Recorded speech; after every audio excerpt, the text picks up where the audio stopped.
Aujourd'hui, je suis très heureuse de vous montrer le petit Lenormand enchanté.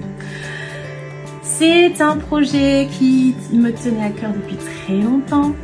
Avant de vous montrer les cartes, je voulais aussi vous parler de pourquoi en fait un petit Lenormand.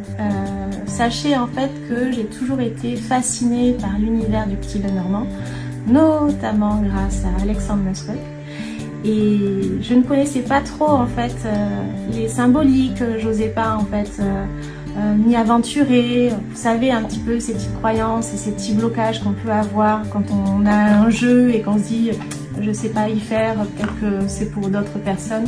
Donc j'ai voulu créer un petit Lenormand qui soit accessible aux débutants. Je me suis permise de pouvoir injecter toute la dynamique qui me concerne, c'est-à-dire que j'ai aussi un savoir intuitif, j'ai une façon en fait d'appréhender la symbolique de chaque image, de chaque visuel que l'on peut rencontrer en fait dans un travail ésotérique, mais il y a également en fait un travail autour des couleurs.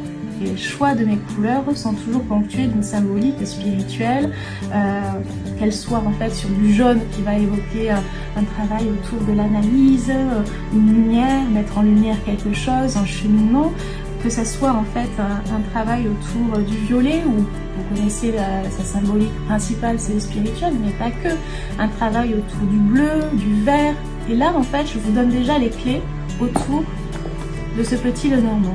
Pourquoi je vous évoque les couleurs? C'est parce que dans ce travail-là, j'ai axé en fait une grande partie de mon travail, de mes cartes en fait, sur des dynamiques présentes. Vous allez trouver en fait du vert avec du vert d'eau, on va dire. Le vert d'eau avec un peu de bleu, un ciel un peu de bleu, un peu de vert, qui va évoquer un petit peu l'harmonie aussi, et qui va évoquer aussi cependant un petit peu de sérénité.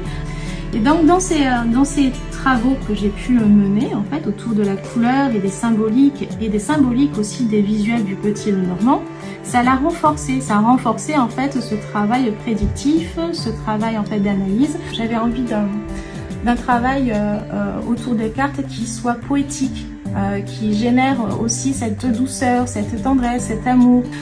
Vous pouvez déjà voir en fait en visuel, quand j'étale un petit peu les cartes, un petit peu la dynamique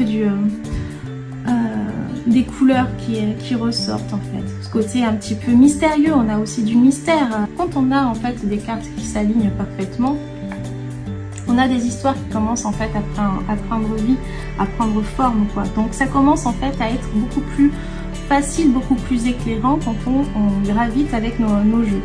Je voulais vous parler du dos de cartes. Le dos de cartes, c'est pas anodin aussi chez un créateur.